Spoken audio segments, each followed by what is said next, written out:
주종대랑 장원제 있고 이거는 쌍무계약적 봉건제라는 단어를 썼었고 중세 유럽의 봉건제 키워드는 쌍무계약이다. 누구랑 누구랑 계약을 맺은 건데? 주군이랑 가신이 맺은 거야.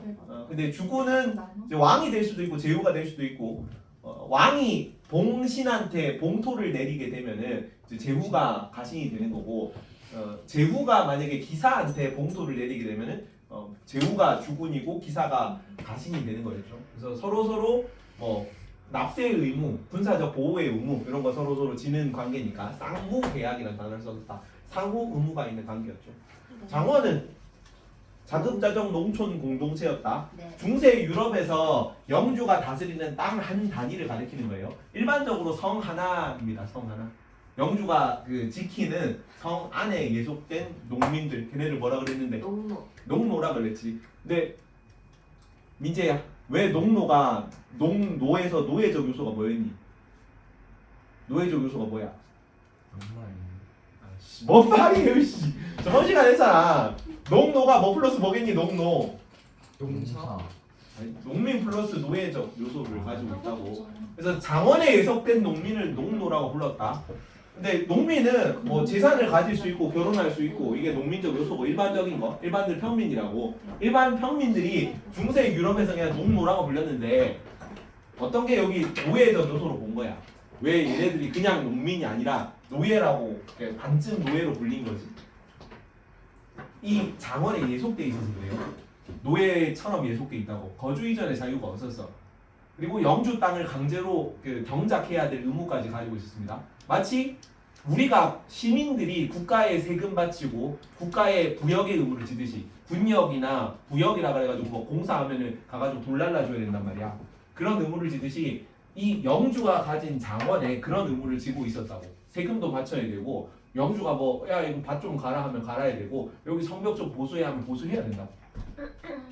그래서 국가에 소속된 거는 시민인데 영주에게 소속된 거, 장원에 소속된 거는 농노라고 불렸습니다. 노예적 요소로 본 거죠. 거주 이전에 자유가 없다 이런 거를. 그런 걸 봤었고 이제 중세 시대가 무너지는 걸 보는 겁니다. 무너지는 거. 요거 연도 2개만 딱 외우랬죠. 자, 중세 시작은 언제다? 중세 시작. 이거 그건데. 그건데 1004. 뭐 1004야 476년 뭐한 년도지? 아, 동로마가 서로마를 내처 이루. 여러 번 하면 좀 기억 날 때쯤 됐지 않냐? 뭘지? 서로마 멸망. 서로마 망한 거. 서로마 망한 게 476년이고 중세 끝나려면 완전히 끝나는 거는 1453년 쉽사리 뒤지지 않는다. 나 저거 말하고 싶었어. 쉽사리 뒤지지 않는다. 쉽사리 뒤지지 않는다. 이것도 좀 외워라. 네. 이게 중세의 끝입니다. 이거는 동로마 제국이 멸망하는 겁니다. 동로마 제국 망. 근데 요한 10에서 11세기 경부터 중세가 흔들리기 시작하는 시기입니다. 가장 영향력을 크게 미치는 거는 십자군 전쟁이에요. 그래서 우리가 오늘 십자군 전쟁부터 배울 겁니다. 십자군 전쟁은 누가 보냈다 그랬어? 일단은 그 교황권이 전성기에 이르렀던 사건이 있었지. 교황권이 최고, 교황은 해, 황제는 달 됐던 사건이 뭡니까? 카사노바의 아, 무력. 카사노바가 아니라 카사노. 산호사의 굴욕이었죠.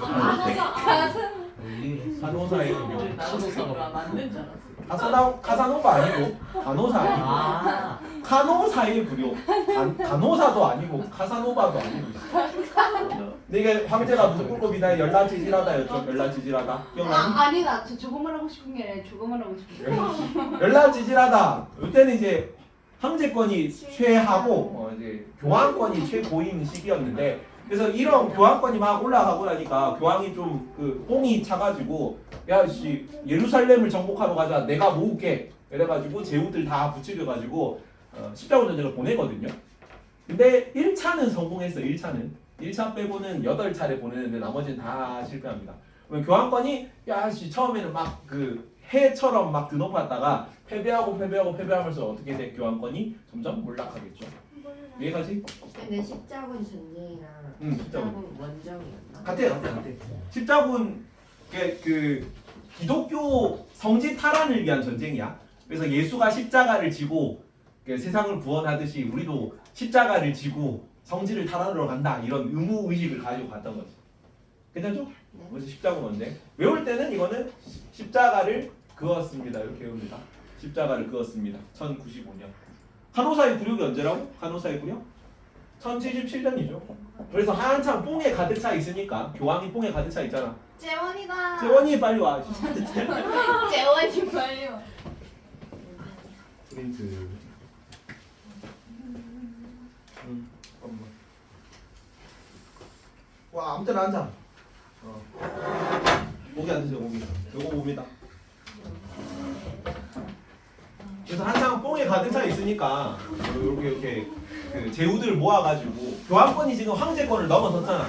그래서 유럽 각지에 있는 영주들 다 개별적으로 불러 모아가지고 야 지금 성지가 위험하다. 이 성지순례 하는데 우리 성지순례를 갔던 그리스도교인들이 죽고 있다. 가서 예루살렘을 탈환하러 가자라고 모을 수 있었다고. 황제가 그 교황권이 한창 드높았던 시기니까 이해가죠? 자 근데 이 십자군 전쟁을 가게 된 배경을 봅니다. 1번에다가 셀주크 투르크라고 적고요. 셀주크 투르크. 한 번만. 다시. 셀주크 투르크. 두 개를 미리 적어놔라. 1번에는 일단 셀주크 투르크라고 적고 셀주크 투르크.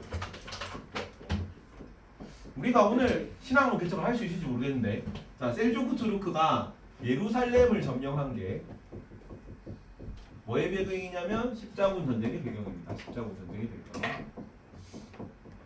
십자군 전쟁 몇 년도라고? 십자가를 그었습니다. 괜찮죠? 그리고 뒤에 뭐랑 헷갈리냐면 오스만 투르크가 나와요. 오스만 투르크.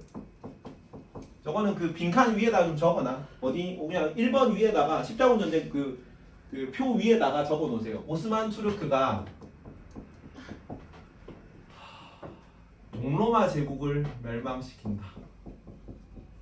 동로마 제국 멸망이 언제라고? 476. 집살이 뒤지지 않는다. 동로마. 집살이 뒤지지 않는다. 1453년이죠. 이게 뭐의 배경이냐면 신앙로 개척의 배경이야.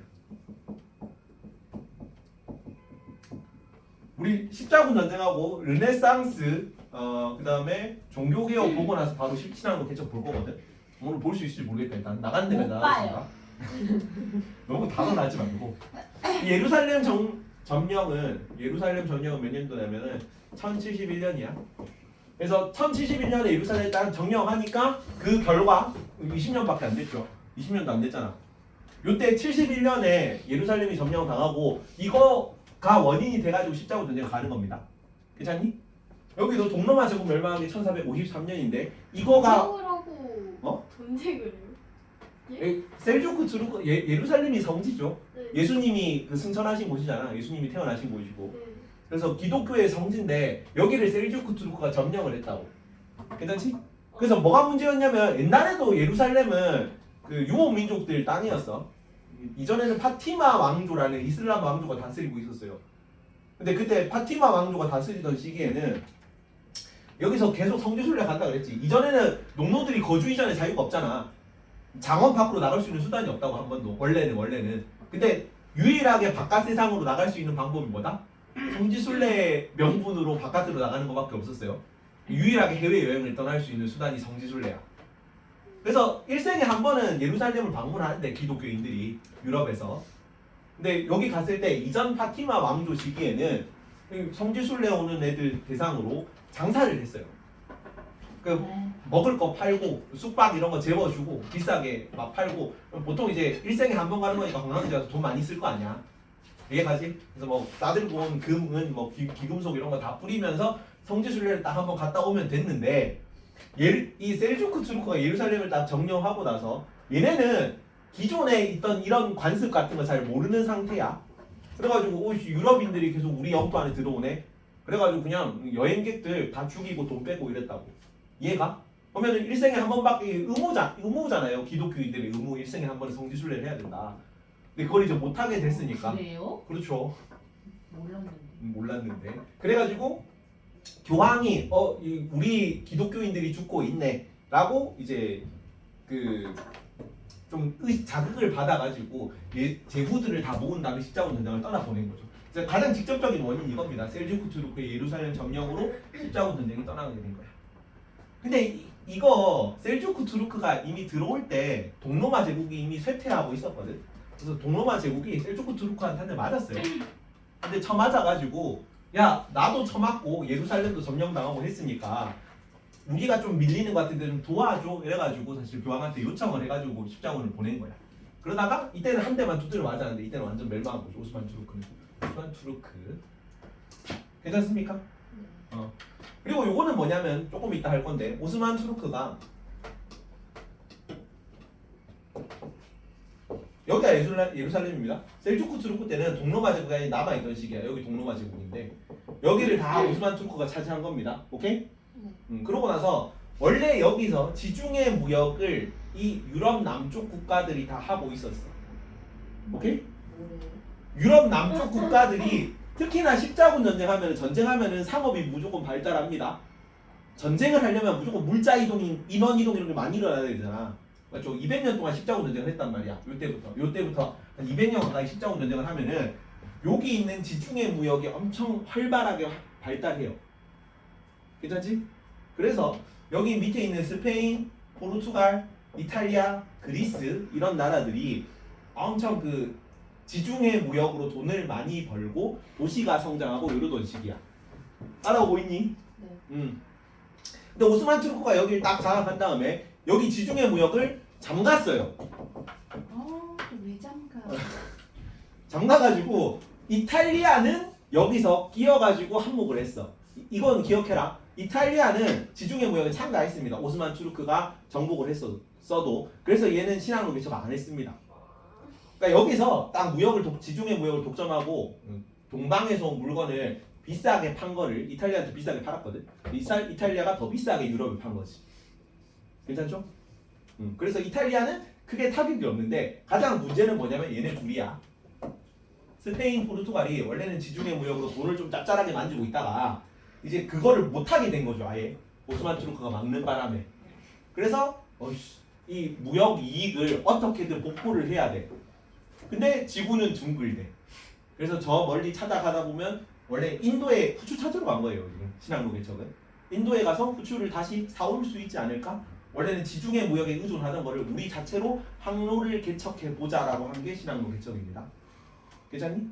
그래서 이거 다 국영 사업을 벌였다. 스페인 왕실에서 그다음에 포르투갈 왕실에서 신앙로 개척을 후원했어요. 콜럼버스를 스페인 이사벨 여왕이 보냈어. 괜찮니? 근데 포르투갈은 여기 좀 바다에 가깝죠. 포르투갈이 밑인데 포르투갈은 아래쪽으로 갔고 그래서 뭐 바스코 다가마 그다음에 바르톨로메 디아스 뭐 이런 애들이 동방 항로를 개척했어요. 그리고 스페인이 서쪽 항로를 개척할 겁니다. 나중에. 괜찮지? 그리고 서쪽 항로를 개척해가지고 신항로 개척 아메리카 대륙을 발견한 게 1492년이에요. 인사합시다 그들과 처음으로. 인사합시다 그들과. 이게 아메리카 인디언을 처음 본 거니까. 괜찮죠? 그래서 이 동로마 제국이 멸망하고 나서 지중해 무역이 잠기니까 신항로 개척한다고 한 40년 만에 됐네요. 이게 직접적 원인이 돼서 이게 일어난 거야. 이름 비슷하지? 맞죠? 둘 다 큰 사건이거든. 원인도 중요합니다. 이거 조금 이따 한번 더 봅시다. 신항로 개척할 때 이거 다시 얘기할 거야. 괜찮지? 일단은 요것만 기억합니다.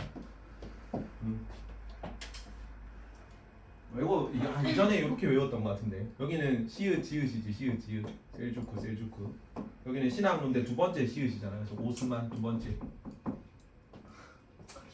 비슷한 느낌으로 외우십시오. 짠. 내용을 한번 봅시다. 1번 셀주크 투르크의 예루살렘 점령입니다. 예루살렘 점령. 여기가 예루살렘이랬다. 여기 예루살렘. 셀주크 투르크가 여기를 점령한 거지. 그리고 이제 성지순례 오는 그리스도교인들을 전부 다 죽이고 막 돈 뺏고 이랬다고. 성지순례를 못 가게 된 거지. 왜? 그래서 여기 있던 동로마 제국이 서로마 교황한테 교황이 한참 잘 나갈 때입니다. 지금 카노사이 굴욕하는 시기라 가지고. 그래서 동로마 황제가 교황 도와줘. 너 기독교의 힘이 필요해. 그러니까 얘가 제후들 다 모아가지고 원정을 떠나보낸 겁니다. 63쪽까지. 잘못 줬네.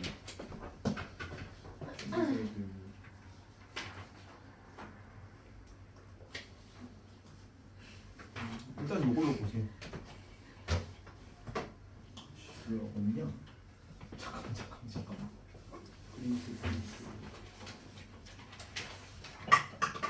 자, 이걸로 보여주시오. 여기. 보이니? 숫자 문제. 그리고 2번은 예루살렘 점령입니다. 성지 순례자 박해해가지고 여기 가까이 있던 동로마 제국이 셀주크 투르크 막 들어오는 거에 좀 두려움을 느껴가지고 로마 교황한테 서로마 교황이겠죠. 서로마 교황한테 도움을 요청했다. 도움을 요청하니까 3번 교황의 성지 회복 도서입니다.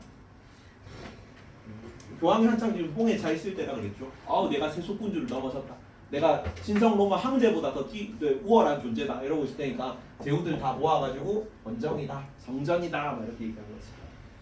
그래서 4번의 십자군 전쟁입니다. 8차례 갔는데 1차 빼고 다 졌어요. 4번의 십자군 전쟁.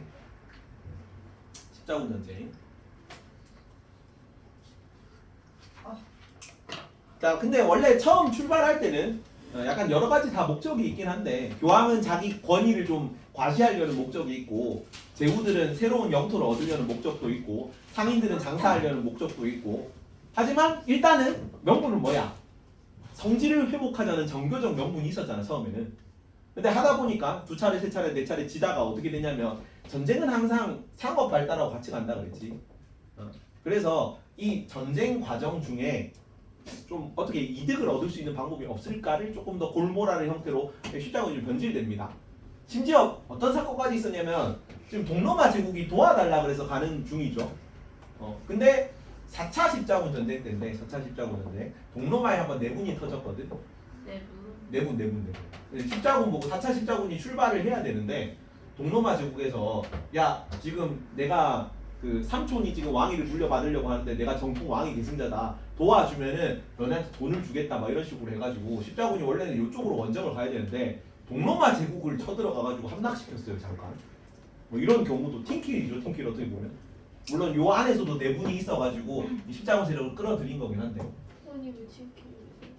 그러니까 요 동로마 제국이 왕위 계승 분쟁이 있었어. 동로마 제국에서. 그래서 내가 원래 황제가 돼야 되는데 삼촌이 왕위를 뺏을 것 같은 거야. 그래서 십자군 전쟁 4차 떠나려고 모여있는 애들 보고 야 오면은 돈 줄 테니까 와가지고 좀 얘 좀 물리쳐줘 뭐 이런 식으로 해가지고 얘가 원래는 예루살렘으로 가야 되는데 예루살렘으로 안 가고 동로마 제국으로 가가지고 동로마 제국 수도를 함락시켰습니다 잠깐. 이러다 보니까 원래 이 종교적 목적이 변질되고 점점 이제 이 군사력은 뭐 약해지고 그 의욕도 막 퇴색되고 막 이렇게 된 거죠. 그래서 다 실패한다. 성지 회복 실패. 안에서도 좀 정리가 안 되고 있는 거 보이죠? 내분 나고 막 이러니까 당연히 이기기가 힘들겠지. 그래서 결과는 어떻게 되냐면 자 5번에 누구 권위가 떨어지겠니? 누구 권위가? 황제 권위가 그러니까 교황 권위가 떨어지겠지. 교황이 모아서 보냈어요. 그래서 교황 권위가 하락하고 그리고 여기 실제로 왕들보다는 단일 그 어떤 군사 단위로 모여서 갔냐면 제후들 단위로 모여서 갔어요. 이때는 왕이 어차피 권력이 없었죠. 지방 자치하던 시기잖아. 봉건제라는 거는. 그래서 제후들이 뭐 바이에른 지방에서는 뭐 작센 지방에서는 뭐 무슨 지방에서는 내가 이만큼 병사를 끌고 참전하겠다 이래가지고 막 오던 시기라 가지고 여기 제후들이 참가하면서 다 패배하면서 얘네들이 다 몰락했습니다. 상대적으로 제후들이 몰락하니까 왕 권력은 어떻게 되겠니? 떨어져요. 아니지. 올라가요. 제후 왕권이 약해가지고 제후 권한이 강하던 시기인데 제후들이 알아서 십자군 원정 가서 다 뒤졌다니까. 왕권이 상대적으로 강해지겠죠. 괜찮니?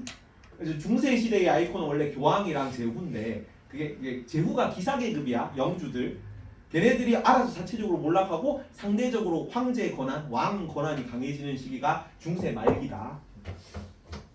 중세 말기요? 응, 중세 말이잖아. 지금 십자군 전쟁 200년 동안 하면서 중세 말로 가는 거야. 그러면서 원래 교황이랑 제후 이런 애들 권력 가지고 있었는데 장원 이런 거 다 해체되고 이제 황제의 권한, 도시 성장 뭐 이렇게 바뀐다. 제후와 기사의 세력이 줄어든다. 6번은 제후, 기사. 제후가 왕한테 권력 그 영토를 수여받은 신하를 제후라 그래. 황제가 임명한 신하입니다. 제후. 제후예요. 제후. 제후 기. 이 제후가 공작, 부작, 백작, 자작, 남작 이런 애들.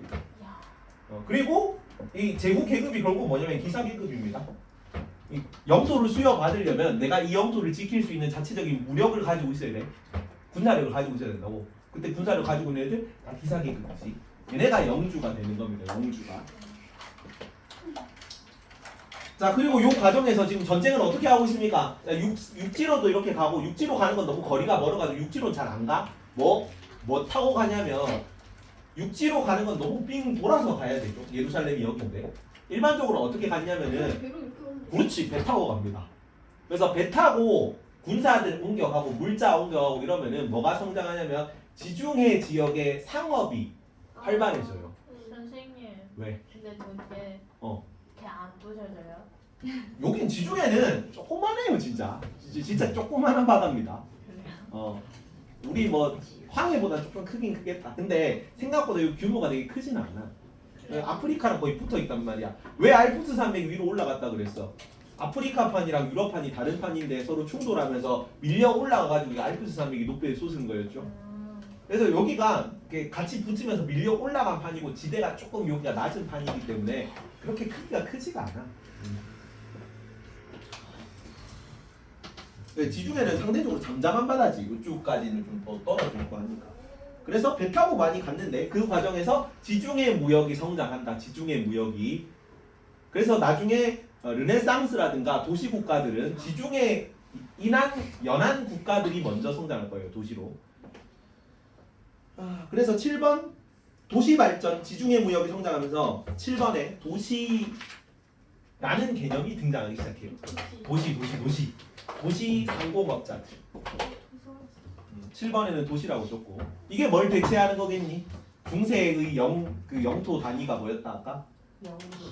그 장원 영주가 다스리는 크기 단위 그 장원이 도시로 대체될 겁니다.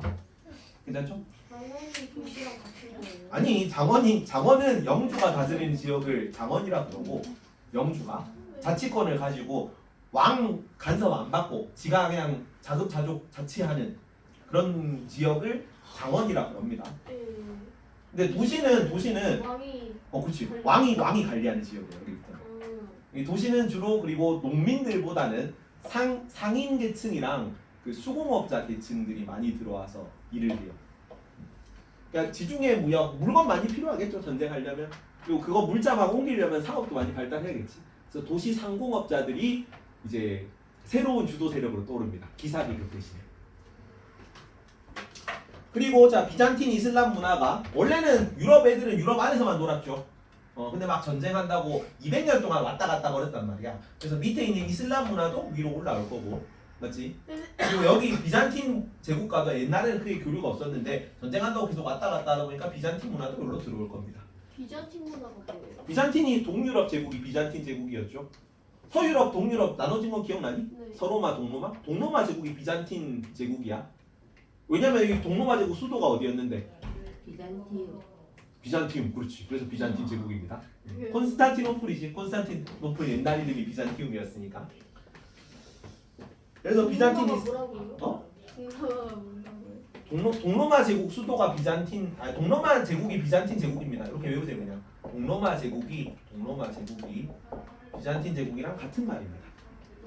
그래서 당연히 여기는 전쟁한다고 막 서유럽 애들이 여기로 막 왔다 갔다 하니까 동유럽 문화도 전해져 오는 거고 이슬람 문화도 서유럽으로 넘겨지게 돼요. 이 과정에서 화약, 항해술, 나침반 이런 거 다 들어옵니다. 제지술 이런 거 다 들어옵니다.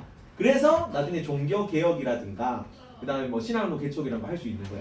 원래 나침반이 없었어 이전까지. 근데 신앙로 개척하려면 뭐 있어야 돼? 나침반이 있어야 될 거 아니야. 요때 들어옵니다. 요때 십자군 전쟁을 거치면서. 자 그리고 이 십자군 전쟁 결과 아래 장원 해체 도시 발달 보이죠? 아래쪽으로 내려갑니다. 자 장원 해체는 왜 일어나냐면 화폐 사용, 화폐로 세금을 납부하게 되면서 상업이 발달하지. 이전에는 그냥 자급자족이기 때문에 물물 교환하던 시기야.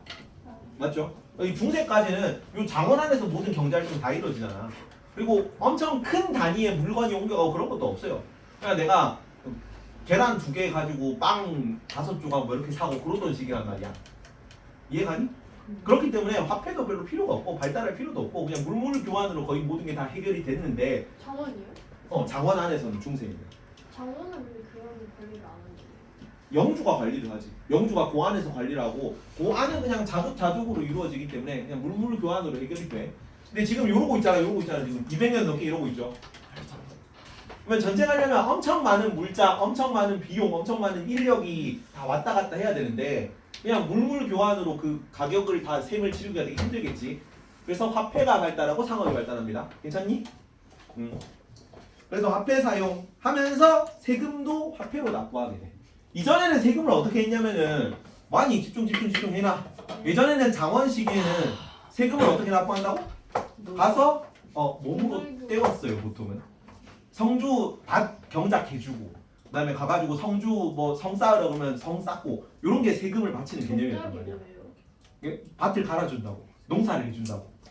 이게 장원의 노예처럼 예속된 존재였기 때문에 그래가지고 이제 세금 내는 대신에 영주 밭 갈아주고 뭐 영주 뭐 성벽 막 쌓고 돌 막 쌓고 이렇게 했다고.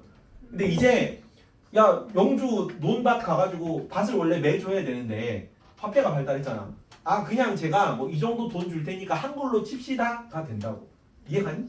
자 그러면 농노 입장에서 어디가 조금 더 영주 권력에서 자유롭겠니? 가가지고 직접 일을 해주는 거랑 돈 주고 그냥 땡 치는 거랑 돈 주고 땡 치는 게 자영농화돼요. 그러니까 조금 더 영주 권한에서 멀어져. 자연농하고 자기가 자기 밭을 가는 것처럼 산다고. 자영농. 예전에는 소작농이죠. 남의 땅을 경작해주는 그런 개념이었는데 그게 아니라 그냥 내가 내 땅 붙여먹고 그냥 세금만 조금 바치는 형식으로 좀 모양이 바뀌어요. 괜찮지? 그래서 이 농노의 뭐랄까 가치가 좀 농노의 권력이 좀 올라가는 겁니다. 제후의 권력이 낮아지는 거고. 그리고 가장 크게 뭘 영향을 미쳤냐면 흑사병이라고 적습니다. 농노 처우가 올라가는 거에 8번 흑사병이 큰 영향을 끼쳤어요. 흑사병. 흑사병 전쟁할 때 뭐 전쟁? 전쟁할 때 바이러스 감염된 사람 머리 잘라서 던진 그거 아니에요? 그걸로 아마 몽골 쪽에서 발언했거든요. 머리를 자른다고요? 바이러스를 전파하려고. 이전에 전술 중에 하나가 전염병을 옮기는 식으로 상대방 병력을 무력화하는 방식이 있어.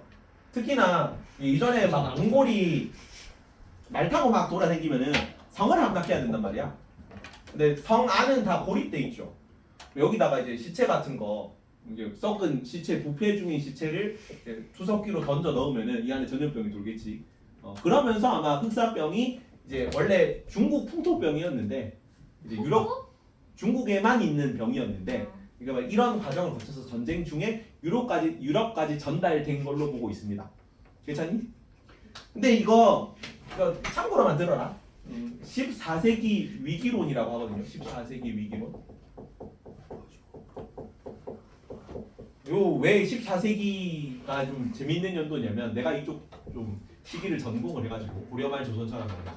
동양에서는 고려 말 조선 초 고려가 멸망하던 시기랑 겹쳐요. 14세기. 그리고 명나라가 원나라가 멸망하고 명나라가 들어서는 시기랑 겹칩니다. 그리고 일본에서도 남북조식이라고 엄청 격하게 전쟁을 하던 시기랑 겹쳐요. 그리고 서양에서는 백년 전쟁이 일어나는 시기입니다. 백년 전쟁. 그리고 흑사병 유행하던 시기야. 네. 왜 갑자기 역사학자들이 좀 궁금했던 거지. 왜 서양 동양 막 가리지 않고 전쟁이 엄청 막 일어나고 나라가 멸망하고 막 반란이 일어나고 전염병이 돌고 왜 이럴까? 라고 해가지고 막 역사를 좀 찬찬히 뒤져보니까 요 시기에 뭐 기록 중에 뭐 이런 게 있어. 여름이었는데 한여름에 농작물에 서리가 내렸다. 뭐 이러고 뭐 병충해 뭐 농작물 냉해 막 이런 거 엄청 기온이 이상 저온 현상의 기록이 좀 많이 발견된다고 봐요. 그러니까 원래는 여름이면 뜨겁고 겨울이면 춥고 정상적으로 이래야 되는데 갑자기 소빙하기가 와가지고 소빙하기 작은 빙하기가 와서 이 한 100년 사이에 평균 온도가 한 2, 3도쯤 떨어졌던 걸로 보고 있어요. 그러니까 전염병이 돌아도 이전 같은 경우는 그냥 면역이 좀 되고 내가 좀 에너지가 충분하면은 조금 앓고 이겨낼 수 있는 거를 내가 못 먹고 막 병 들어 있고 막 되게 면역력이 떨어져 있는 상태니까 날도 춥고 못 먹는 상태에서 제대로 전염병이 되니까 다 죽는 거지. 다 죽고 말하니까 너무 살기가 힘드니까 다 반란 일어나고 다 전쟁하고 뭐 이렇게 하는 것 같다라고 보인다고. 그래서 요 시기 마녀 사냥이 엄청 극심하게 일어난 시기랑 일치해요. 먹고 살기 힘드니까. 괜찮죠? 마녀 사냥이 자세히 모르는 거예요. 다 마녀로 몰아서 죽인 거지. 중세에 지금 기독교가 흔들리고 있잖아. 근데 중세 기독교 흔들리고 막 농작물이 막 냉해를 입어서 죽고 막 이전보다 훨씬 살기가 힘들지. 사람이 어딘가에 좀 핑계를 돌릴 게 있어야지. 그러니까 특히나 교회가 이 흑사병이 교회에 대한 믿음이 무너지게 되는 여러 원인 중 엄청 큰 원인 중 하나란 말이야. 네. 그러니까 다 기도해가지고 그때 당시는 그 교회라는 데가 동사무소 겸 병원 겸 학교 겸 뭐 여러 시설을 겸임하고 있는 그런 개념이에요. 그럼 병들면 다 교회 가가지고 기도하고 막 성수 뿌리고 그런단 말이야. 네. 근데 그랬는데 유럽 인구의 3분의 1이 죽었어요.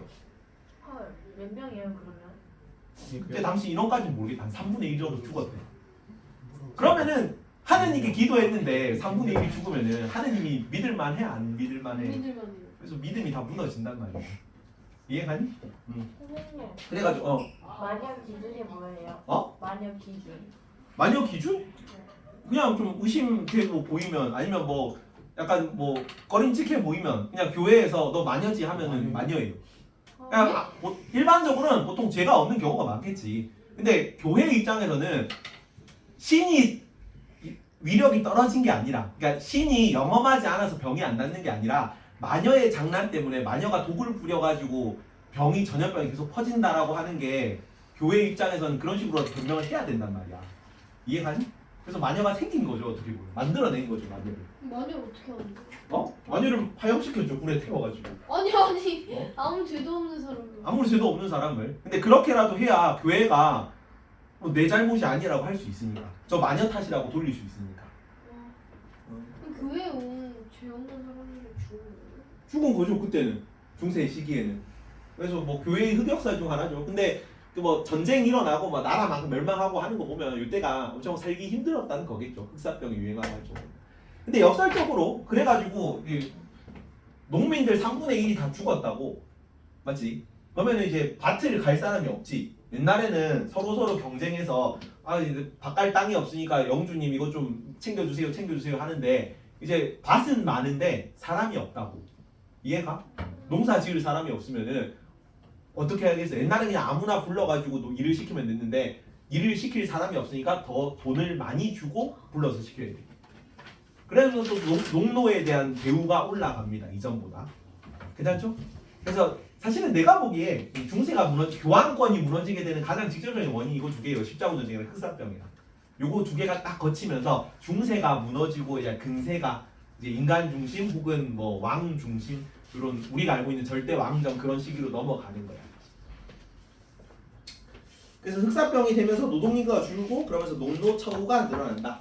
그래가지고 농노들에 대한 이제 농노들의 권익이 향상됐는데 그 또 좀 시대를 못 읽는 그 영주들이 몇 있어. 그래서 이전처럼 막 강제로 부리려고 하다가 혹은 뭐 말 안 들으면 막 때리고 매질하고 막 그러다가 농민 봉기가 몇 차례 일어나요.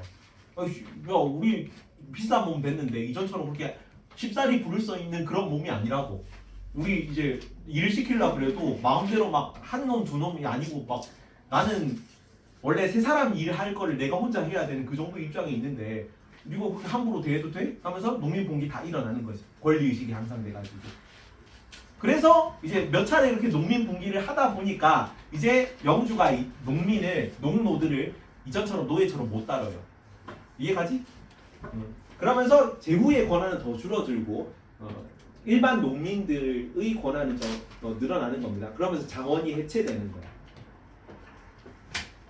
자, 그리고 나서 이 장원 해체의 반대급부로 등장하는 건 어떤 개념이냐면 도시가 발달하는 거죠. 밑에 도시 발달.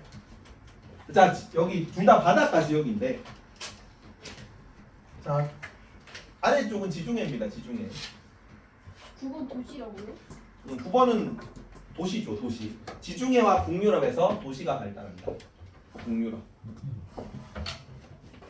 9번 지중해와 북유럽.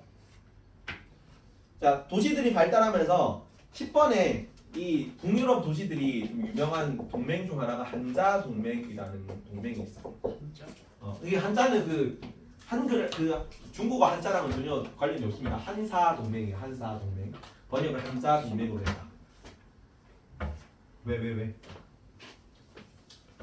9번이 도시, 10번이 한자 동맹. 이해. 그리고 요 도시들은 농민들이 주도가 된 게 아니라 주축이 된 게 아니라 상업 하고 공업, 수공업자 혹은 상인들이 주축이 됐기 때문에 도시 상공업자 세력이 등장하는 거야. 그리고 이전까지는 도시 상공업자들이 그렇게 큰 세력이 없었단 말이야. 지금 막 처음 등장하는 시기라 가지고 노조 같은 걸 만들어요. 상인들의 권리를 보호하자, 수공업자들의 권리를 보호하자 하면서 그 만드는 노동조합의 이름을 길드라고 합니다. 길드. 11번 길드 조직. 도시가 발달해서 도시에 거주하는 도시 상공업자들이 만든 동업 협동 조직입니다. 길드. 괜찮니? 네.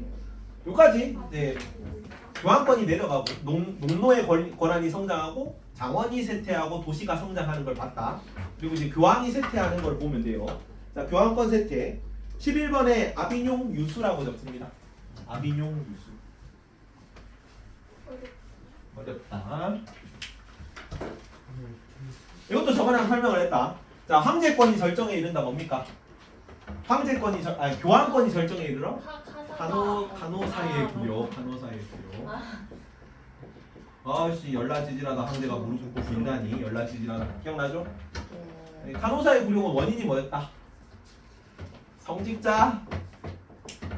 임명권. 오 그렇지 임명권. 여기는 처음 나오는 거지. 성직자 임명권 혹은 서임권이라고도 불러요. 네. 성직자 임명권 문제 때문에 황제랑 교황이랑 싸우다가 교황이 황제를 파문하는 사건이죠. 그래서 파문 취소해 주세요라면서 황제가 무릎 꿇고 빌었다고. 괜찮죠? 반대로 이제 교황권이 땅에 추락했다. 그거를 아비뇽 유수라고 합니다. 아비뇽 유수. 여기는 1300년 열쇠도 없이 공풀이 쳤다. 아비뇽에다가 공풀이 쳤다. 요거는 성직자 무슨 문제냐면 과세 문제입니다. 요까지 외워도 됩니다. 과세. 미친놈아. 예. 주세요. 세금을 부과하다라는 뜻이죠. 세금을 부과하다. 세금을 부과하다. 성직자에게 세금을 부과할지 말지를 결정하는 거. 원래는 성직자는 세금을 안 냈어요. 세금을 안 냈는데 이때 당시 막 그 프랑스 왕이 막 그 황제 권한 좀 왕 권한 강화하고 다른 나라랑 전쟁한다고 돈이 좀 많이 필요했어. 그래서 세금을 어디서 좀 거둘까 하다가 평민들한테 더 쥐어짜고 성직자한테도 세금을 거둘라 그랬습니다. 그래서 똑같이 로마 교황이 너 파문할라 그랬어. 근데 너 파문하기 전에 여기서 먼저 프랑스 왕이 그 쳐들어간 다음에 로마로 쳐들어간 다음에 이어서 합니다. 자 다시 간호사의 굴욕이 일어난 이유는 황제가 원래 성직자 임명권이 없거든요. 황제가 성직자 임명권이 없는데 황제가 그걸 가지려고 했다가 성직자를 임명하려고 했다가 교황이 반발해서 파문했다가 황제가 무릎 꿇고 빈 거고. 여기도 원래 성직자는 세금 안 내도 되는데 프랑스 왕이 성직자 세금 매길라 그랬다가 그래서 이번에도 교황이 너 파문할라 그랬는데 이제 프랑스 국왕이 군대 끌고 로마로 쳐들어갔었어요. 그래서 뭐 얘는 무슨 죄가 있고 무슨 죄가 있고 이러면서 이 교황이 잘못된 교황이다 이러면서 교황은 프랑스 인근의 아비뇽이란 지역입니다. 이 아비뇽 지역에다가 감금시킵니다. 감금시키고 실제로 교황을 감금시킨 다음에 한 달 있다 그냥 며칠 만에 풀려나거든요. 며칠 만에 풀려난 다음에 화병을 얻어가지고 이게 나이가 또 많은 시기였는데 막 감금 당하고 내가 교황인데 충격을 너무 많이 받아가지고 풀려나고 한 달 만에 죽어요. 한 달 만에 죽고 나서 이제 그 후임으로 프랑스 입김이 많이 들어간 교황이 선출됩니다. 그리고 그 프랑스 입김이 많이 나와 있는 교황이 아비뇽에다가 교황청을 임시로 차려요. 한 70년 동안. 그래서 요 시기 교황청이 원래 어디 있어야 돼? 로마에 있어야겠지. 로마에 교황이 원래 있었잖아. 로마 교황. 있어야 돼요? 원래 교황령이 로마에 있는데. 근데 내부에 무슨 뭐 정치적 문제가 복잡하고 이랬대요. 그래서 황제파, 뭐 교황파 이래가지고 로마 내부에서 막 파벌 싸움 막 심하고 정치 투쟁 막 이런 거 심해가지고 이제 프랑스 지원도 좀 받을 겸 그다음에 로마 그 권력 다툼에서 좀 안전할 겸 해가지고 프랑스 인근에다가 교황청을 임시로 차렸답니다. 근데 그게 좀 오래 지속이 돼가지고 네. 안녕하세요. 네네. 민용 뉴스 간호사 구려. 아 여기 섹시한 표정으로. 네. 무슨 일이십니까? 저 단거 조사로 왔는데. 네. 조사하시면 됩니다.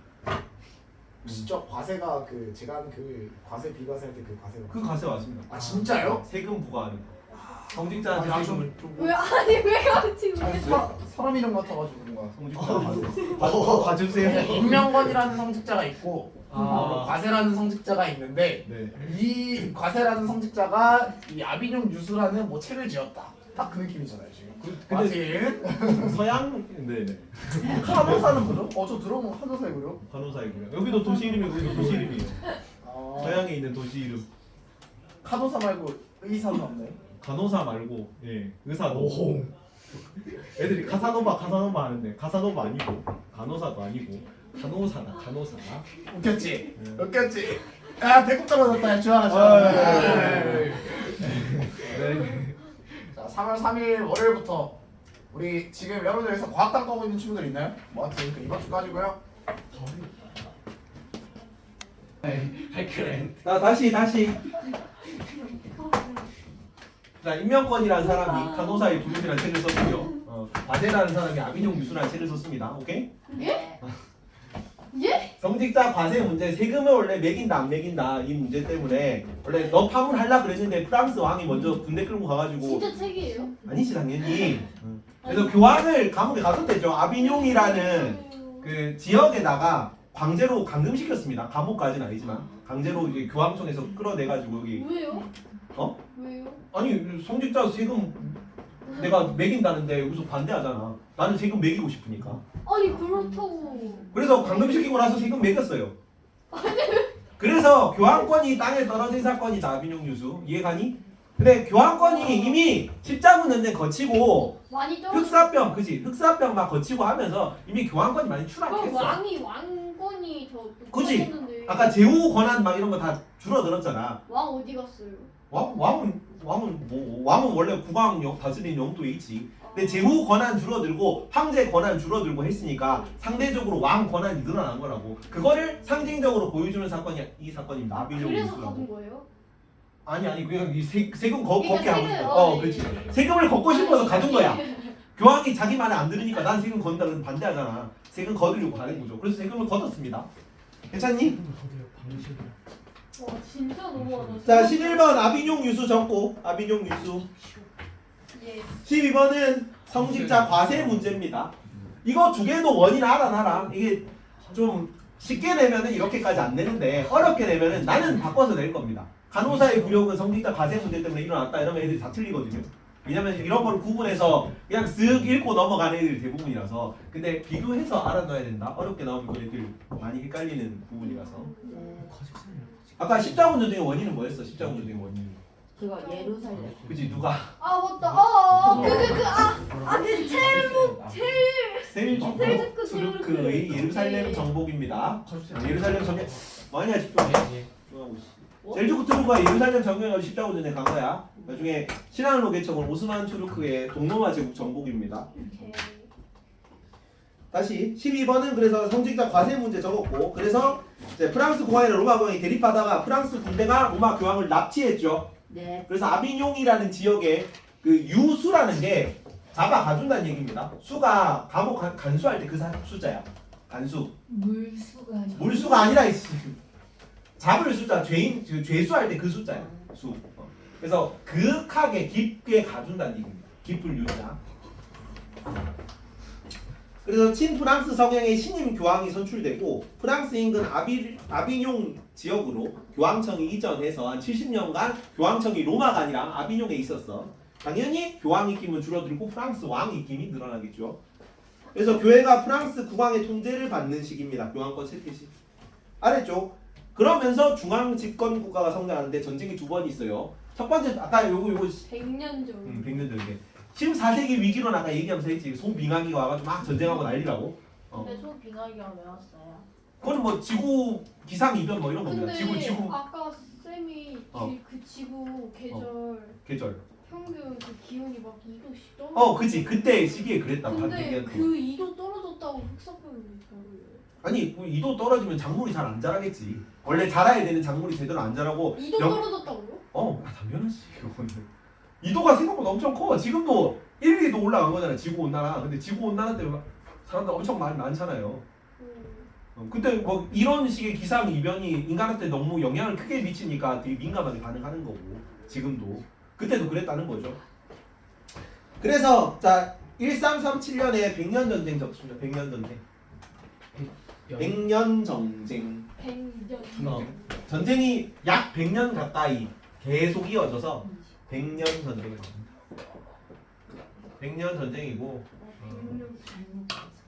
1337년인데 열심히 쌈질했다 이렇게 외웁니다. 열심히 쌈질했다. 그리고 14번은 장미전쟁. 장미전쟁. 요거는 영국 귀족들 전쟁인데 영국 그 요크 가문과 랭카스터 가문이라고 있어. 근데 가문의 문장이 흰 장미와 파란 장미였대요. 그래서 장미끼리 싸운 전쟁이라서 장미전쟁입니다. 자, 100년 전쟁 과정에서는 원래 전쟁을 벌이면은 이거는 국가 대 국가 대항전이야. 이전까지 전쟁 양식은 제후들끼리 그냥 싸우는 그런 양상입니다. 그러니까 도시랑 도시 정도 규모에서 옛날에 싸웠다고. 근데 처음으로 국가 대 국가 규모로 엄청 크게 벌인 전쟁입니다. 그러면 이런 큰 전쟁을 지휘하려면 누구 권한이 세져야 되겠어요? 왕 권한이 국가 대 국가고 이전에는 조그만 영지끼리 막 치고받고 이런 게 훨씬 많았다고. 근데 100년 전쟁 같은 대규모 전쟁을 벌이려면 막 많은 규모의 군대를 동원해야 되고 많은 물자를 막 제공을 해야 되고 그러면은 그걸 진두지휘해야 되는 왕 권한이 강해지게 된다고. 맞죠? 네. 그 십자군 전쟁을 보냈던 게 교황이잖아. 교황 권한이 강할 때. 여기도 100년 전쟁을 지휘하는 게 왕이잖아요. 영국 대 프랑스니까. 그래서 왕 권한이 강해지게 된다고. 그리고 이 과정에서 귀족들이 많이 뒤지겠죠. 귀족들이 전부 영주 계급이 전부 기사 계급이잖아요. 그래서 군사력 막 동원한다고 걔네들 나가서 싸우다가 죽으니까 또 황제 권한이 왕 권한이 세지는 거지.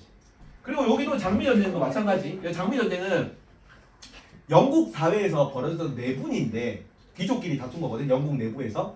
근데 이것도 규모를 엄청 크게 벌인 전쟁이야.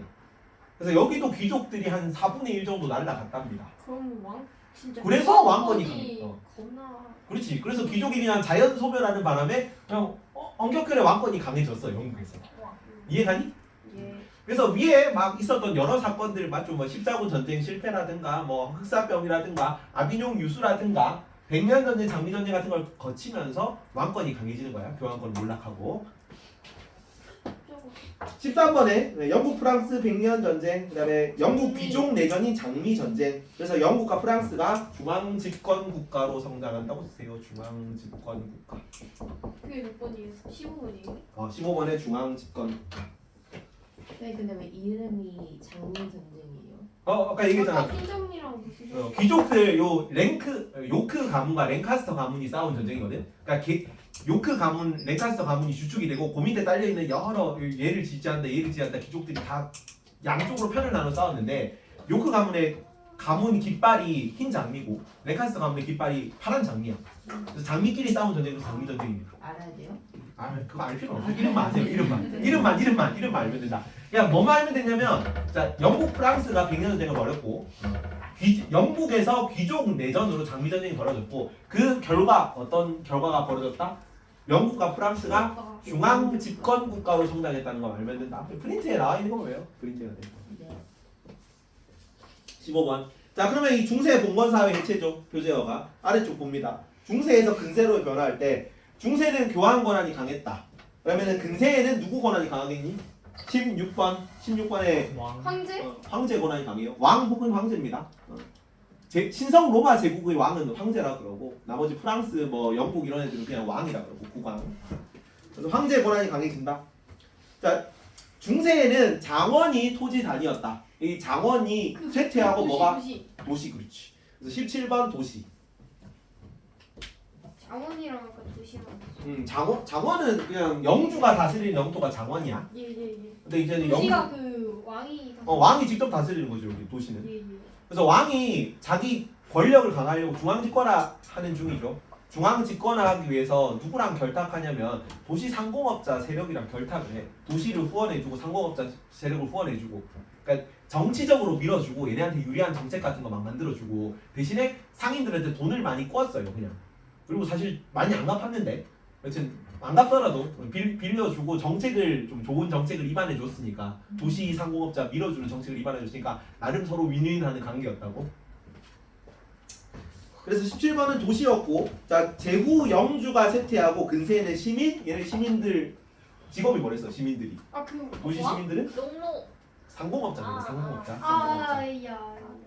상인 혹은 수공업자들이 상공업자, 상인들과 수공업자를 합쳐서 상공업자라고 해요. 쌤 이거 이쪽 다음 시험 봐요? 아니 그 앞에까지 쭉 다 합친 거 다 합쳐가지고 2학기 기말고사 범위로 목요일날 목요일 날이 마지막 수업. 모레 그거 할 때 이제 실제 테스트 뭐지 실제 테스트 분간지 테스트 말고 어디부터 시작이에요, 범위가? 그거 내가 가가지고 기말고사 너네 시험지 보고 옥정이랑 근데 이번 주가 마지막 아니에요? 혹시 모레 근데 왜 굳이 반배치 고사를 봐요? 그러게요. 마지막이니까 반배치 보사를 아니 사회랑 가을 끝이잖아요. 그러네요. 좀 안 듣는 사람들 빼고. 반배치 고사 개념은 아니지. 그냥 2월 달에 반배치 고사는 아니지만 2월 달에 공부한 거를 평가 보는 개념이잖아. 충격. 아 잠깐만요 이것도. 이거는 반배치 고사가 없지. 사회는 따로 반배치를 안 하잖아. 국어, 영어 수업은 수준별 학습을 하니까 그게 좀 중요한데. 다음 주 화요일이 개학인데. 그렇죠. 방학이 다 갔습니다. 두 달이. 머리가 없어. 두 달이 벌써 갔죠. 어디 나와요? 겁나 빨리 가요 진짜. 쉿. 그래서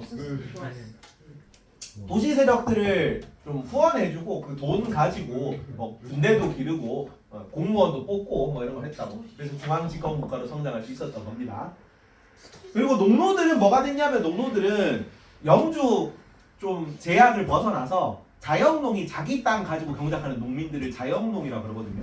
영주 땅 경작하는 게 아니고. 그래서 농노에서 해방돼서 자영농의 비중이 늘어났다고 합니다. 중세 후기에. 요거는 뭐 따로 나오는 건 아니라서 빈칸은 안 뚫어놨는데 개념 말고 있으세요.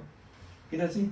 뒤로 넘어가면 근데 시간 화장실 한번 빨리 갔다 오세요. 시간이 없기 때문에 여기 따로 교재는 안 보고 문제는 안 풀겠습니다. 진도만 나갈 수 있는 데까지 나간다.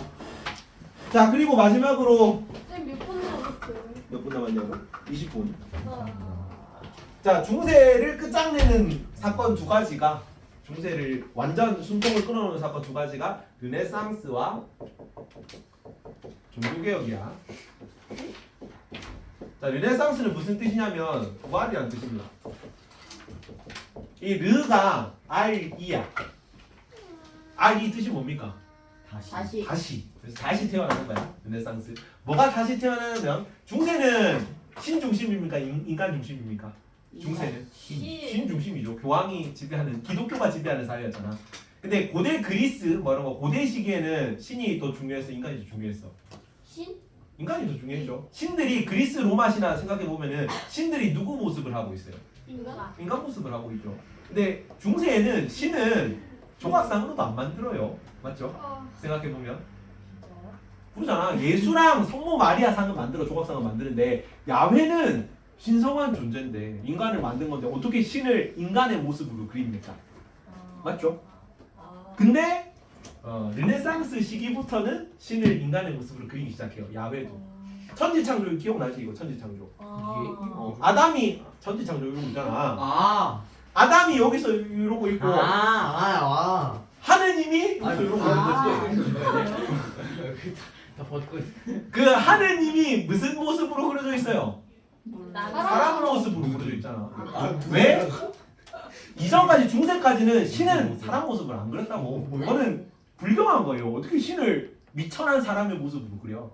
근데 고대 그리스에는 어떻게 그렸다? 사람 모습으로 그렸으니까 그게 다시 부활하는 거죠. 왜요? 이제 신의 권위가 떨어지고 인간에 대한 주체성, 인간의 이성 이런 게 더 조명받던 시기라서. 그래서 중세는 신 중심, 고대는 인간 중심, 다시 인간으로. 그래서 이게 르네상스다. 이해가니? 그리고 르네상스가 시작한 시기랑 장소도 좀 알고 있어야 됩니다. 시작한 시기는 14세기예요. 뭐가 시작된 시기였니 아까? 지중해. 그치. 흑사병, 그러니까 그 뭐냐. 아 맞죠. 십자군 전쟁 이후에 지중해 무역이 성장하고 그리고 흑사병이 등장해가지고 교회 권위가 땅에 떨어지는 시기입니다. 14세기. 네. 아 그거 뭐 14세기 위기로 아까 얘기했잖아. 그 시기. 그래서 교회 권한이 땅에 떨어지고 다시 인간으로 돌아간다. 인간으로. 그리고 장소는 어디냐면 이탈리아에서. 이탈리아라는 게 또 중요하다. 이탈리아 북부에서 처음 시작했거든. 내용을 한번 봅니다. 자, 14세기 지중해 무역이 발달했다. 요거는 십자군 전쟁 이후부터 계속 지중해 무역이 성장한 거였다. 이 지중해 무역은 언제까지 가냐면 1453년에 동로마 제국이 멸망하고 그래서 지중해 무역을 오스만 제국이 장악하기 전까지 계속 지중해 무역이 성장할 겁니다. 괜찮죠? 집살이 뒤지지 않는다. 이거 오스만 투르크가. 그지. 그 전까지는 십자군 전쟁 이후부터 계속 위에서 유럽에서 지금 지중해 타고 밑으로 전쟁하러 가는 거잖아. 여기. 그래서 이탈리아, 포르투갈, 스페인, 그리스 이런 도시들이 이런 지역들이 다 도시로 성장했었다고 전쟁을 거치면서 맞죠? 그래서 지중해 무역이 성장해서 여기 좀 돈이 많아. 도시도 많이 발달했어. 이탈리아 쪽에. 근데 다른 지역에는 없는 뭐가 있었냐면 여기 지역에는 로마 제국의 유산이 있는 거지. 그리스 로마 문명이 뭐라고? 인간 중심주의 문화예요. 중세는 다 신중심이잖아. 맞죠? 근데 고대 그리스 로마 문화가 여기 다 남아있던 거지. 로마. 플러스 뭐냐면은 1453년에 동로마 제국이 멸망했습니다. 맞죠? 동로마 제국이 멸망하고 나서 그나마 좀 가까운 곳으로 그나마 좀 동로마랑 연관이 있는 쪽으로 동로마의 학자들, 군인들 이런 사람들이 많이 탈출했거든. 여기서 멸망하고 나서 동로마 제국 학자들이 그 기존에 동로마 제국에 있던 책 바리바리 싸들고 고대 로마 책 싸들고 여기로 갔습니다. 이탈리아. 괜찮니? 그래서 이전에 있던 고전 인문주의라고 합니다. 인간 중심주의를 인문주의. 인문학이라고 그러죠. 이렇게 쓰는데 인문학. 인문학이 대표적인 인문학이 문학, 역사, 철학 이런 거거든요. 근데 이거를 한글로 한자로 적으면 인문인데 사람 인자에 그런 문인데 영어로 적으면 인문학을 뭐라고 번역하는지 아세요? 영어로? 휴머니티스라고 번역해요. 영어로 인문학이 휴머니티스다. 그래서 인간에 관한 학문입니다. 괜찮니? 인간 중심주의다. 르네상스, 인문주의 이런 거. 그래서 최초에 이탈리아에서 발달한 르네상스는 인문주의라고 합니다. 인간 중심주의야. 다시 신에서 고대에 있었던 것처럼 인간 중심으로 돌아간다고. 자, 그래서 저기 봅니다. 이탈리아 도시가 성장하고 지중해 무역으로 고대 로마 문화유산, 고전문화 연구가 활발하게 이루어지죠. 여기는 그런 문화유산들이 있었으니까 도시가 성장하면서 그런 문화도 같이 성장을 하는 거고 플러스 동로마 제국이 멸망하고 얘네들 자 동로마 멸망 이후 동로마 학자들이 여기로 이주해 온 거죠. 이탈리아로. 그래서 이탈리아 르네상스가 시작되고 이게 최초 르네상스예요. 인문주의. 그게 조금 있다가 알프스가 남부 유럽이랑 북부 유럽을 가르는 기준이었다. 여러분 알프스 산맥이 알프스 이북으로 유럽 북부로 넘어갑니다. 그러고서 르네상스 모습이 조금 바뀌어. 이것도 내용 조금 봅니다. 자 1번이 이탈리아 르네상스다. 이탈리아 르네상스. 적으세요. 1번 이탈리아 르네상스.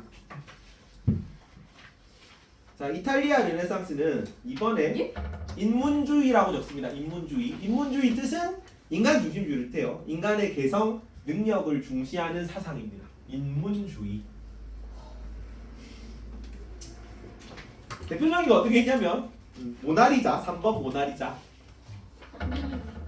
뭐 모나리자. 15분 모나리자가 그 사람 얼굴 그린 거잖아요. 레오나르도 다빈치가. 15분이라는 눈썹 15분 남았다고 15분 남았다고. 눈썹 없는 거. 그래서 사람 모습 많이 그려요. 이제 신 그리는 거 말고 이전에는 저 고딩 양식 이런 거 다 스테인드 글라스에 기독교적 뭐 장면 요소 이런 거만 넣었단 말이야. 근데 그런 거 말고 기독교랑 관련 없는 그림도 그리게 된다고. 모나리자. 그 다음에 4번에 데카메론이라고. 데카. 데카예요? 데카. 대요? 데카 대. 메론. 여기 데카는 10이라는 뜻입니다. 10명의 사람의 이야기예요. 그래서 여기 그 이탈리아 도시로 뭐 잠깐 여행을 온 10명의 사람들이 서로 자기 얘기를 하는 거야. 근데 이 10명의 이 이야기가 굉장히 세속적인 얘기예요. 그러니까 좀 야한 얘기도 하고 막 더러운 얘기도 하고 장난치는 얘기도 하고 교회가 부패했다는 얘기도 하고. 그러니까 이전에는 이런 세속적인 얘기를 못 해. 그러니까 종교가 지배하는 사회였잖아, 중세까지는. 그래서 야한 얘기, 더러운 얘기는 못 한다고. 근데 그런 얘기를 이 10명의 사람들이 대놓고 표제로 넣어가지고 제일 이렇게 앞면에 이런 얘기를 하는 소설이 이전에는 나올 수 없는데 이제는 이런 게 나올 수 있는 시기가 됐다고. 데카메론. 그래서 유명한 책입니다. 데카메론. 재밌어요, 되게. 옛날 얘기 같은 막 설화 같은 얘기야. 설화 같은 얘기 많이 나오고 장난치는 얘기도 많이 나오고. 뭐? 나 대학 가면 읽어보세요. 대학 가면. 그리고 뭐 서정식 인간 감정을 노래한 거지. 서정식은 잘 안 나와가지고 페트라리카라는 유명한 사람이 있는데 잘 안 나와서 인간은 따로 안 나타났고. 자, 성 베드로 대성당. 저기 성 베드로 대성당. 세계에서 가장 큰 성당입니다. 성 베드로 대성당. 이거 저번에 나왔던 이거를 언제 나왔지? 성 베드로 대성당이? 저 되게 아니 성 소피아 대성당이겠지 그거는. 그거 말고 있었던 거. 성 소피아 대성당은 유스티니아누스 대제 때. 네. 그거 그거 말고 나왔던 거. 성 베드로 대성당이 앞에 안 나오고 네, 텐데. 그거 학교 뭐 시기할 때 나온 거야. 학교 교육? 성소피아. 성 소피아고 카를로스 대제는 그냥 몰라요 학교를. 몰라요. 아우. 여튼 성 베드로 대성당은 뭐냐면 성 베드로 대성당은 뭐냐면 자 르네상스 양식으로 지어진 건축물에서 유명한 거고 이게 미술 예술 이런 거 인문주의 하면서 그런 게 많이 발달하거든요. 근데 좀 이상하지. 뭐가 이상합니까? 왜 종교 건물이 지어지지? 르네상스인데 인문주의인데. 근데 교황이 있잖아. 아비뇽에서 70년 만에 돌아오거든요. 교황이 돌아오면은 교황의 권위가 어떻게 써? 떨어져 있죠. 저기 막 그 다른 나라 국왕한테 납치돼가지고 70년 동안 딴 데 가 있다가 다시 로마로 돌아왔으면 교황권이 땅에 떨어져 있단 말이야. 맞죠? 그래가지고 막 인문주의 막 발달하고 있는데 자기 권위를 좀 높이고 싶을 거잖아. 다시 내 권위를 세워야 될 거 아니야. 그래서 엄청 큰 성당을 지어요. 그게 이겁니다. 성 베드로 대성당. 근데 이 종교 건물임에도 불구하고 되게 세련되고 예술적으로 그려졌다 그래. 이 르네상스 자체가 되게 미술, 회화, 그림, 조각, 건축 이런 거 막 잘 나가던 시기니까 그런 미술적인 요소들이 미술적인 요소로 이루어진 건축물이라서 유명한 겁니다. 그리고 이것도 좀 재밌는데 이 성 베드로 대성당 엄청 큰 세계 최대 성당이거든요. 규모가. 그럼 이거 만들려면 돈이 많이 들겠지. 네. 그래서 교황이 이때 당시에 이 성당을 만들 돈을 모으려고 뭘 했냐면 면제부라는 걸 팔았어요. 그게 뭐예요? 면제부 혹은 면벌부인데 자 우리가 구원이 예정돼 있어요. 지옥에 갈 놈이 예정돼 있고 구원을 받을 놈이 예정돼 있단 말이야. 근데 내가 성금을 내고 그러니까 크리스마스 실 같은 개념이에요. 크리스마스 실. 실이 뭐? 그래서 내가 크리스마스 실 있잖아. 그 크리스마스 날 그 부르유 돕기하면서 실 1,000원씩 사잖아. 그런 식으로 헌금을 받아. 헌금을. 근데 헌금을 받는 대신에 내가 너의 죄를 사해 주겠다. 내가 너의 죄를 없는 걸로 해주겠다라고 죄를 면해주는 종이를 줍니다. 그게 면죄부야. 괜찮니? 그러면 네가 천국 갈 수 있는 티켓을 돈 주고 판 거잖아요. 괜찮니? 너무 교회가 부패했죠. 그래서 이게 나중에 종교개혁의 불씨가 돼요. 종교개혁의 불씨. 종교개혁이 바로 일어나게 되는 원인 중 하나가 성 베드로 대성당 건축 비용이야. 그걸로 인한 면제부 판매라고. 괜찮니? 아래쪽 갑니다. 그런 게 이탈리아 르네상스에 나왔던 조각품, 건축물, 예술작품 이런 거고 아래쪽 알프스 이북 르네상스는 조금 모양이 달라요. 알프스 이북 르네상스라고 적습니다. 몇 번이니? 6번에 알프스 이북. 알프스 이북이라는 거는 유럽 북부라는 얘기입니다. 유럽 서북부라는 얘기야. 유럽 남부가 여기고 알프스 이북은 여기라는 얘기죠. 프랑스, 독일, 영국 이런 애들이라는 얘기죠. 알프스 이북은. 괜찮죠? 이 북이에요, 이 북이에요. 알프스 이북. 알프스의 북쪽이라는 얘기죠. 알프스 이북 르네상스인데 요거는 이탈리아 르네상스 끝장나던 좀 이탈리아 르네상스가 조금 쇠퇴하던 시기에 이제 올라가지고 모양이 좀 변형된 거예요. 여기는 현실과 7번 교회의 부패를 비판합니다. 교회의 부패 비판. 이 교회의 부패라는 게 뭐 성직자가 결혼하고 성직자가 땅 가지고 성직자가 막 농노들 막 부리고 성직자가 막 면제부 팔고 막 그런 거 있잖아. 그런 카톨릭 교회의 모순을 비판하는 거지. 그래서 풍자적 성격을 가져요. 사회를 뭐 풍자하고 비웃고 뭐 이런 느낌의 그 문학 작품들이 많이 만들어집니다. 그래서 대표적인 게 에라스미스의 우신 예찬. 우신은 거짓 우자를 씁니다. 우신 예찬. 거짓된 신을 예찬한다는 개념이야. 그러니까 신을 부정하는 거죠. 옛날에는 신은 절대 신성 불가침이었잖아. 절대 건드릴 수 없는 존재인데 신은 이제는 우신을 예찬한다고. 만들어진 신, 거짓된 신을 예찬한다. 그러니까 신을 되게 까는 거지. 이해가니? 에라스미스의 우신 예찬 자주 나옵니다.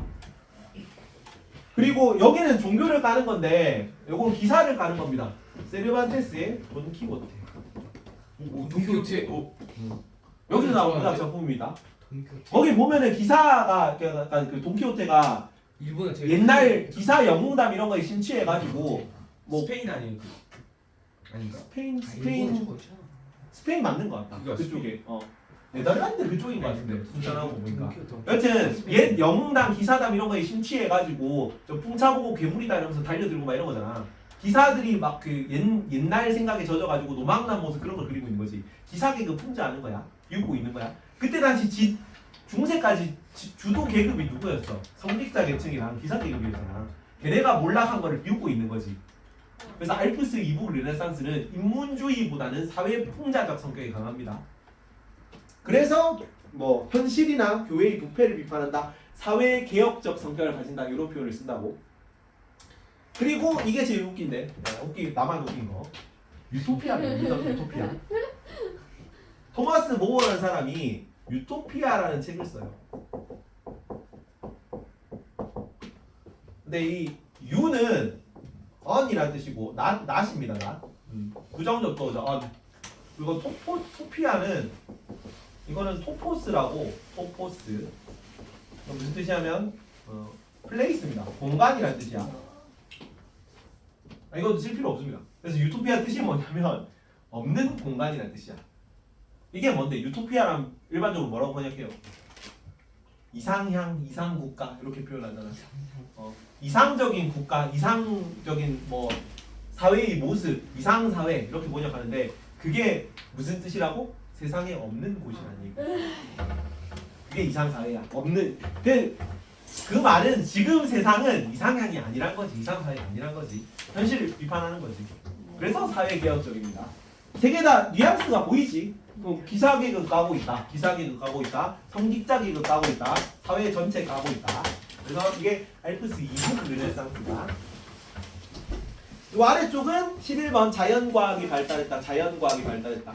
이 르네상스가 이탈리아랑 유럽으로 확대될 수 있었던 배경에 뭐가 있냐면 자, 르네상스 하면서 인문주의 플러스 세계 자연에 대한 관심이 늘어나고 사실은 뭐가 좀 영향을 끼치냐면 십자군 전쟁을 거치면서 이슬람 관련 학문이라든가 과학 기술이 많이 들어오게 돼. 그게 유럽에 영향을 끼치면서 르네상스에도 영향을 미쳤습니다. 르네상스에도. 자, 화약 나침반 12번에 화약 나침반. 화약 나침반. 12번이 화약과 나침반인데 얘네들이 신앙로 개척할 조금 이따 신앙로 개척할 건데 그 신앙로 개척할 수 있게 만들어주는 배경입니다. 이 화약 나침반은 십자군 전쟁 과정에서 이슬람을 거쳐서 들어왔어요. 그리고 활판 인쇄술 쿠텐베르크 제지술이 들어오면서 활판 인쇄술이 널리 전파돼. 제지술은 탈라스 전투 기억나니? 탈라스 전투. 중국의 제지술이 이슬람으로 넘어간 게 탈라스 전투였다. 그 탈라스 전투에서 이제 제지술이 이슬람에 있던 제지술이 유럽으로 넘어간 게 십자군 전쟁을 거치면서입니다. 그리고 13번에 코페르니쿠스 갈릴레이가 뭐 했니? 지동설 했다. 지동설 얘기했고 지동설. 지구는 돈다. 맞죠? 그래서 지구가 돌기 때문에 지구가 둥그니까 절로 가면은 인도를 찾아갈 수 있겠네. 그래서 신앙로 개척을 따라할 수 있었다. 아래쪽 시간이 없기 때문에 짧게 봅니다. 종교개혁인데 종교개혁은 세 지역이 나옵니다. 첫 번째 독일. 독일에서 루터라는 사람이 루터파 개신교겠죠. 이거는 루터파 개신교. 이 루터파 개신교가 종교개혁을 외치게 되는 계기가 아까 교황의 면죄부 판매야. 면죄부 판매에 대해서 자 교황의 14번 면죄부 혹은 면벌부 죄를 면해준다 혹은 벌을 면해주는 문서를 증서를 판매를 하니까 면죄부로 써도 돼요? 면죄부를 써도 돼. 15번 루터의 16번 95개조 반박문이라는 걸 씁니다. 루터가 95개조 반박문이라는 걸 낸다고. 루파예요? 어? 루파. 루터가 95개조 반박문. 그러니까 교황이 지금 가톨릭 교회가 이렇게 부패했다는 걸 99개 항목으로 나눠 설명을 한 겁니다. 이 반박문을 딱 쓰니까 루터 말 맞는 것 같아. 동조하는 사람들이 해가지고 가톨릭을 비판하면서 종교개혁이 불씨가 일어나는 거지. 루터는 처음 종교개혁이기 때문에 엄청 그렇게 사회 개혁적이거나 체제 변혁적이진 않아요. 그냥 가톨릭 교회만 가고 체제는 그대로 유지한다는 입장이기 때문에 누가 지지했냐면 제후나 농민들이 지지했습니다. 원래 기존에 있던 애들이지 중세까지 제후나 농민의 지지를 받았다. 그래서 제후 농민들이 막 지지를 해주니까 어떻게 됐냐면 결국 루터파 개신교가 인정이 됐습니다. 그 인정됐던 회의 이름이 아우크스 부르크 종교화의. 요 이름까지 좀 알아둡시다. 어려운데 부르크는 성이라는 뜻이다. 그래서 아우크스부르크라는 도시에서 회의를 열어가지고 루터파 개신교를 인정한 거. 그리고 스위스의 칼뱅이라는 사람이 예정설이라는 걸 얘기했습니다. 몇 번이니? 19번 칼뱅, 20번 예정설. 칼뱅의 예정설인데 예정설. 우리가 구원 받고 안 받고는 다 예정돼 있다. 뭐 까는 거냐면 면죄부 까는 거예요. 면죄부를 받는다고 해가지고 내가 구원될 사람이 구원 안 되고 구원 안 될 사람이 구원되고 그러지 않는다. 다 예정돼 있으니까 예정설. 구원은 이미 예정돼 있습니다. 이런 거고. 그리고 여기는 조금 급진적인 사상이었기 때문에 상공업자들 지지를 받은 상공업자. 그리고 이제 중세 말기에는 도시 세력들이 성장하고 상공업자들이 권력을 얻던 시기였기 때문에 더 유럽에 널리 퍼지는 거는 전부 칼뱅파 개신교가 널리 퍼질 거예요. 루터파보다. 그리고 마지막으로 영국에서는 헨리 8세라는 사람이 헨리 8세 수장령이라는 걸 내립니다. 수장령. 헨리 8세 22번 헨리 8세가 수장령이라는 걸 내려서 이거는 뭐냐면 가톨릭 교회랑 똑같은데 영국 국왕이 헨리 8세가 영국 국왕이거든요. 영국 국왕이 왜? 26번이 없는데요. 그러네. 고쳐놓을게요. 오타가 많냐. 영국 국왕이 로마 교황이랑 트러블이 좀 생겨가지고 영국 안에서는 영국 국왕이 가톨릭 최고 지도자다라고 선언한 게 수장이라고 대빵이라고. 영국 안에서는 영국 국왕이 로마 교황의 역할을 대신한다. 그러니까 영국 내에서는 영국 교황보다 영국 국왕이 더 권력이 위라는 거죠. 괜찮니? 그게 수장령이고 그래서 수장령으로 딱 그 영국에서 바뀐 교회를 영국 국교회라고 해요. 영국 국교회. 요 세 개가 뭐냐면 다 종교개혁입니다. 종교개혁. 그래서 이전까지는 다 가톨릭이 일장이었는데 이제 얘네 세력들이 막 성장하면서 가톨릭 지위가 또 흔들리는 거지.